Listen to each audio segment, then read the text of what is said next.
विकास, गरीब किसान और रोजगार को समर्पित है केंद्रीय बजट। जल संसाधन मंत्री सुरेश सिंह रावत। केंद्रीय बजट को लेकर जल संसाधन मंत्री सुरेश सिंह रावत ने सर्किट हाउस में मीडिया कर्मियों के साथ प्रेस वार्ता आयोजित की। इस दौरान उन्होंने केंद्रीय बजट की प्रमुख विशेषताओं पर विस्तार से प्रकाश डालते हुए कहा कि ये बजट देश के सर्वांगीण विकास, आर्थिक मजबूती और आमजन के हितों को ध्यान में रखकर तैयार किया गया है। मंत्री रावत ने कहा कि केंद्रीय बजट में गरीब, किसान, युवा एवं मध्यम वर्ग को केंद्र में रखा गया। बजट के माध्यम से रोजगार के नए अवसर सृजित होंगे, बुनियादी ढांचे को मजबूती मिलेगी तथा ग्रामीण एवं शहरी विकास को नई गति मिलेगी। उन्होंने बताया कि शिक्षा, स्वास्थ्य, सड़क, ऊर्जा एवं सामाजिक सुरक्षा जैसे महत्वपूर्ण क्षेत्रों में किए गए प्रावधान देश को आत्मनिर्भर बनाने की दिशा में मील का पत्थर साबित होंगे। उन्होंने कहा कि यह बजट राज्यों के साथ समन्वय को और मजबूत करेगा तथा स्थानीय स्तर पर विकास कार्यों को गति प्रदान करेगा। साथ ही वित्तीय अनुशासन बनाए रखते हुए विकास को सर्वोच्च प्राथमिकता दी गई है। मंत्री ने कहा कि केंद्र सरकार का ये बजट सबका साथ, सबका विकास और सबका विश्वास की भावना को साकार करता है। प्रेस वार्ता के दौरान रावत ने टेक्सटाइल सिटी भीलवाड़ा को बजट से होने वाले विशेष लाभों, ERCP परियोजना, माही एवं जाखम नदी से मेजा बांध में पानी लाने की संभावनाओं सहित विभिन्न महत्वपूर्ण विषयों पर अपने विचार रखे। मीडिया कर्मियों द्वारा पूछे गए प्रश्नों का उन्होंने सहजता और स्पष्टता के साथ उत्तर दिया। प्रेस वार्ता से पूर्व सर्किट हाउस पहुंचने पर मंत्री रावत को पुलिस दल द्वारा सलामी दी गई। इस अवसर पर जिला कलेक्टर जसमीत सिंह संधू, मांदलगढ़ विधायक गोपाल लाल खंडेलवाल, शहर विधायक अशोक कोठारी, वरिष्ठ जनप्रतिनिधि प्रशांत मेवाड़ा सहित अन्य जनप्रतिनिधि, अधिकारी एवं विभिन्न मीडिया संस्थानों के प्रतिनिधि उपस्थित रहे। भीलवाड़ा से संवाददाता वजू भारद्वाज की रिपोर्ट। जो नदियों का जो पानी, अधिशेष पानी है, वो भीलवाड़ा के आज मेजा तक कैसे लाया जाए, इसके लिए 30 करोड़ रुपए की लागत से हम DPR बना रहे हैं और जल्दी ये DPR जैसी कंप्लीट होगी उसके बाद हमारा ये प्रयास रहेगा कि हमारे क्षेत्र को पीने का पानी,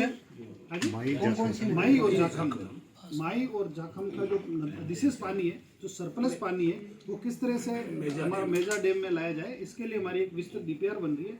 DPR बनने के बाद वो सारा हम आपके सामने रखेंगे पूरा। सर, मातृकुंड में काम कर रही है, हमारे इंजीनियर लगे हुए हैं और हमारा 2027 तक का जो लक्ष्य है, निश्चित रूप से हम उसको पूरा करेंगे। सर, जल जीवन अपराध करता है, सरकार उसको सजा दिलाने का पूरा प्रयास करता है और ये लोग, ये डेमोक्रेसी और न्यायिक के द्वार सबके लिए खुले हैं। अगर कोई जाता है, कोर्ट उसको राहत देता है तो सरकार उचित तरीके से और प्रबलता से पैरवी करेगी, करती है। ये देखिए, आपने देखा होगा कि जिस तरह से पेपर लीक के मामले में पूरे राजस्थान प्रदेश के युवाओं का मजाक बनाया गया और किस तरह से प्रतियोगिताओं को उन्होंने अपनी घर की दुकान समझी। रोहन सिंह टोडासरा जो बात कर रहे हैं, उनका खुद का पूरा परिवार RS के अंदर उनका सिलेक्शन हुआ, आरोपों के घेरे के अंदर था।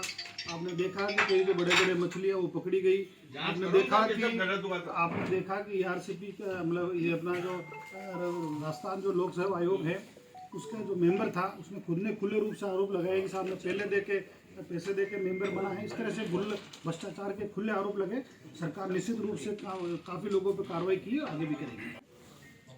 कल भारत सरकार का बजट प्रस्तुत हुआ था और इस बजट के प्रस्तुतिकरण के बाद आज भीलवाड़ा जिला मुख्यालय पे सर्किट हाउस में मैं इस बजट को लेके कुछ तथ्य और जो घोषणाएं हुई उसके बारे में मैं आपको और आपके माध्यम से आप सभी का हार्दिक स्वागत है, अभिनंदन है।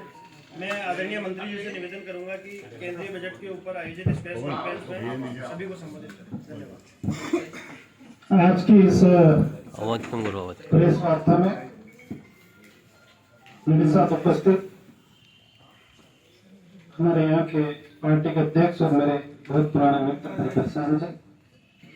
मंगलगढ़ के पार्टी के बहुत ही सीनियर विधायक और मेरे बड़े आदरणीय गोपाल जी और मेरे साथ कि इस पूरा जो हमारा प्लान है, देखिए आप बात समझिए, 17 जिलों के लिए हमारा ERCP का प्रोजेक्ट आया है।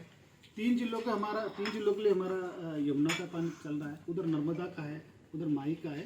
अब हमारा जो बाकी जो हमारा जो ये वाला एरिया है, इसके लिए माई और जाखम नदियों का पानी कैसे पानी अधिक पहुँचे, इसके लिए हमारी जो DPR बन रही है उसके माध्यम से हम पूरा का पूरा उसमें से सारा रविदास जी की जयंती के अवसर पर 1 फरवरी 2026 को माननीय केंद्रीय वित्त मंत्री निर्मला सीतारमण जी ने बजट प्रस्तुत किया।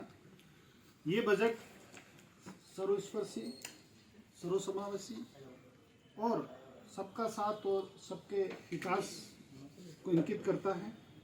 और ये बजट भारत का विजन डॉक्यूमेंट के रूप में प्रस्तुत हुआ है। अगर इसकी मुख्य बातें में अपन जाए तो ये बजट विकसित और आत्मनिर्भर भारत को बनाने के लिए गरीब किसान, युवा, महिला और मध्यम वर्ग और उद्यमियों को ये समर्पित हमारा बजट है।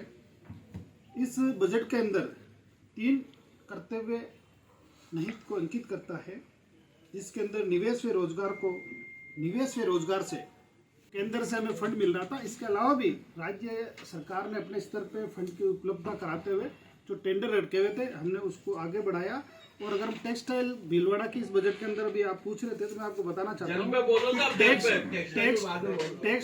टेक्सटाइल की जो मशीनों की जो इम्पोर्ट ड्यूटी लगती थी इस बजट के अंदर उसको शून्य कर दी गई, जो पहले 18% लगी थी। ये हमारे भीलवाड़ा के लिए भी एक बहुत बड़ी सौगात है।